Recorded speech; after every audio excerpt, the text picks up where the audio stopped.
Hey guys, what's up? Matt here for another Just a Tip.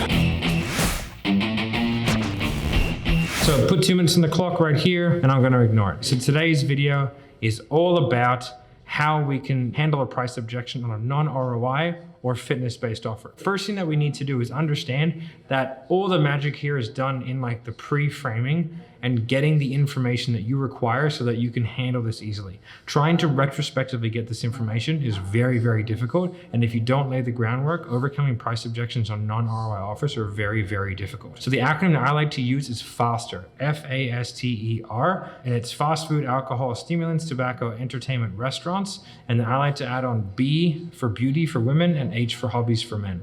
Okay, and so I take them through that and I really try and get a detailed picture as to what they're doing day to day and how much roughly that's going to be costing. Because at the end of the call, when someone gives me a price objection, let's say I'm selling a fitness program, they're like, oh, I can't really afford, $500 a month.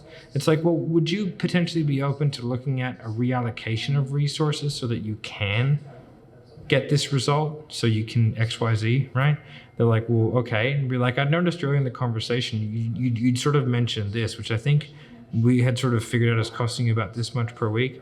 Would it be reasonable for you to just simply replace the money you spend there on this? Because this is taking you away from your goal anyway. Would that be reasonable? Okay, and by framing it in that way, of course it's reasonable. Spend less on junk food, cigarettes, tobacco, all that kind of stuff, and booze. Put it into your health. It just makes sense. All right, guys, so that's my key tip to how to handle a price objection for non-ROI fitness offer. All right, guys, bye.